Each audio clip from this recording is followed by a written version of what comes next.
Hi students, welcome to Disha Hindi classes. आज हम पर्यावरण और हम के बारे में जानेंगे। इसके लेखक है राजीव गर्ग। पर्यावरण यानी एनवायरनमेंट। इसके लेखक है कि हिंदी भाषा में विज्ञान संबंधी पुस्तकों का काफ़ी अभाव देखा गया है। विज्ञान संबंधी प्रामाणिक पुस्तकों के अभाव को देखते हुए युवा वैज्ञानिकों ने आशाप्रद प्रयास किया है।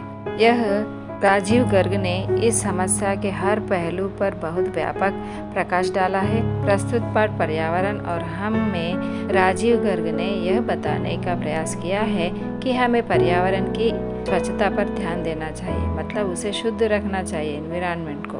पिछले कई दशकों से प्रदूषण की समस्या गांव से लेकर विश्व स्तर तक फैल गई है, मतलब पूरे संसार में फैल गई है कि पर्यावरण प्रदूषण। इस समस्या को सुलझाने के लिए लोग काफ़ी प्रयत्न कर रहे हैं। प्रदूषण पर्यावरण के लिए अभिशाप है, मतलब वह श्राप है। हमारे नुकसान भी कर सकती है कि यह प्रदूषण। इन्हीं बातों को बताने का प्रयास इस पाठ में समझाया गया है। पाठ यह है कि पर्यावरण और हम। पाठ में पर्यावरण में फैल रहे प्रदूषण की समस्या पर प्रकाश डाला गया है। प्रदूषण किस तरह समस्या लेकर हमारे सारे विश्व में फैल रहा है प्रदूषण। इस समस्या के सुलझाने के लिए हमें क्या क्या करना चाहिए, और दुनिया भर के सारे वैज्ञानिक, बुद्धिजीव, राजनेता और प्रबुद्ध नागरिक इस समस्या से जूझ रहे हैं, मतलब प्रयत्न कर रहे हैं कि इस समस्या का समाधान किस तरह निकालें, और यह प्रयास कर रहे हैं कि दुनिया को किस प्रकार इस समस्या से मुक्त कराया जाए। प्रदूषण का तात्पर्य यह है कि पर्यावरण में हानिकारक और अवांछित अपशिष्ट पदार्थों का पैदा होना। पर्यावरण का अर्थ क्या है? प्रदूषण का अर्थ क्या है? पर्यावरण में हानिकारक और अवांछित अपशिष्ट पदार्थों का पैदा होना।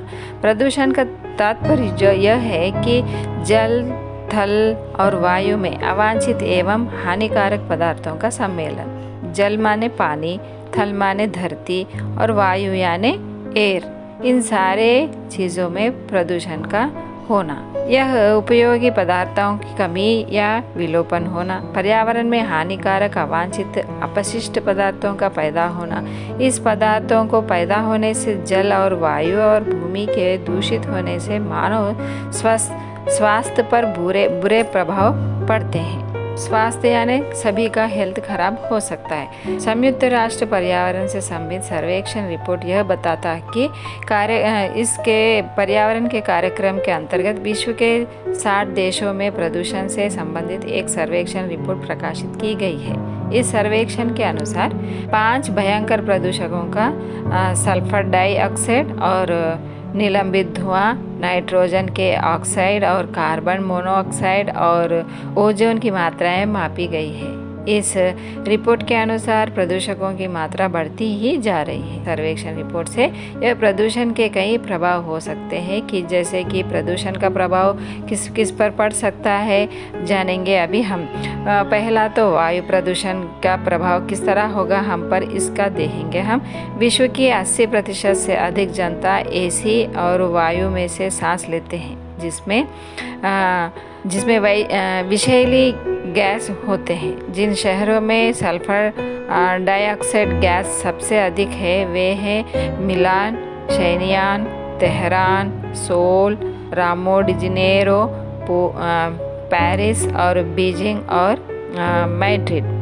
नदियों में भी इस तरह का प्रदूषण फैल रहा है। संसार की 10% नदियाँ प्रदूषित हो चुकी हैं। इस नदियों के प्रदूषण का मुख्य कारण है कि उनके किनारों पर बसे घने आबादी वाले शहर, मतलब नदियों के किनारे शहर बसना। बढ़ते हुए औद्योगिकरण से नदियों पे तेजी से प्रदूषित होते जा रहे हैं। औद्योगिकरण मतलब फैक्ट्रीज जो कंपनीज खोलते हैं, धुआं, उनका कूड़ा कचरा नदियों में फेंकते हैं, और हम भी नदियों में कूड़ा कचरा फेंकते हैं। इससे भी नदियों में प्रदूषित फैलता है। फूल डालते हैं, पत्ते डालते हैं, इस तरह का हम लोग खुद हमारे नदियों को दूषित कर रहे हैं।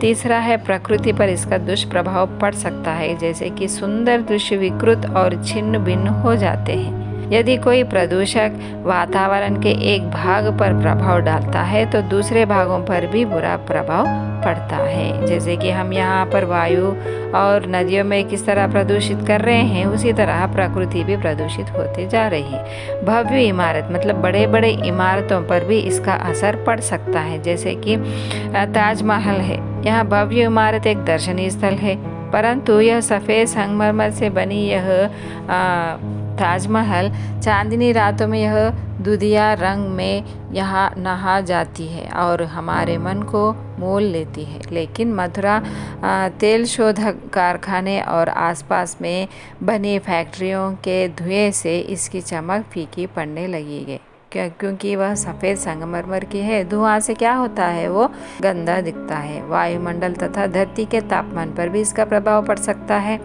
वह जैसे कि कारखानों, मोटरों, रेलगाड़ियों और हवाई जहाज़ों में भांति भांति के ईंधन जलाते रहते हैं। इन ईंधनों से भी, ईंधन ऑयल, निकलने वाले धुएं से वायुमंडल का संतुलन प्रभावित होता है।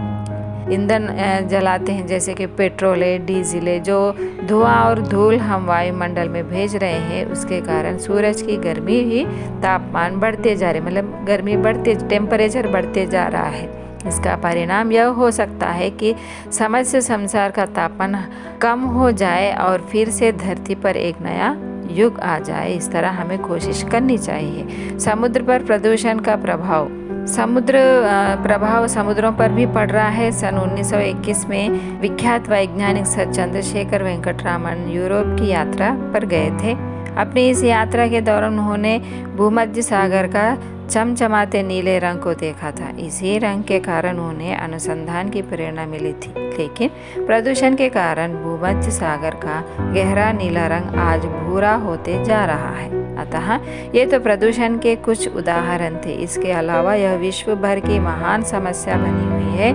जैसे कि मानव ने भूमि, जल और वायु को विषैल कर दिया है। आज वह समय आज पहुंचा कि जब हमें अपने ही लिए पर्यावरण की सुरक्षा करनी होगी। सर्वेक्षण रिपोर्ट के दौरान पर्यावरण प्रदूषण के कई उपयुक्त कारण देखे गए हैं। जैसे कि इस रिपोर्ट में यह बताया गया है कि 2000 करोड़ टन कार्बन डाइऑक्साइड उत्पन्न होते ही, जिसमें अकेला अमेरिका इस गैस की 25% मात्रा उत्पन्न करता है और अन्य देशों की तुलना में हमारे देश में इस गैस की मात्रा काफ़ी कम है। इस रिपोर्ट में यह भी बताया गया है कि यदि इस गैस के उत्पादन पर रोक ना लगाई गई तो अगले 100 वर्षों में पृथ्वी की सतह का तापमान 3 से 9 डिग्री बढ़ जाएगी और इससे यह स्पष्ट हो जाता है कि हमारे पर्यावरण को महान खतरा पैदा हो गया है।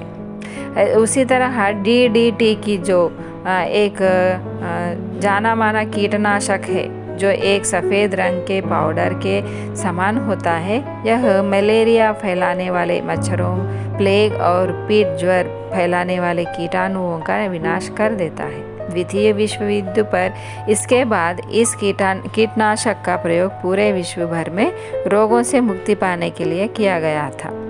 इसके प्रयोग से मलेरिया जैसे घातक रोगों से लोगों को छुटकारा भी मिला है। इसके आविष्कारक पाल हरमन मूलर को 1948 का नोबेल पुरस्कार दिया गया है। लेकिन सन 1972 में कई देशों की सरकारों ने पूर्ण प्रतिबंध लगा दिया कि इसका कारण यह था कि इसके विषैल प्रभाव मानव स्वास्थ्य पर और दूसरे जीवों पर बुरा असर डालता है।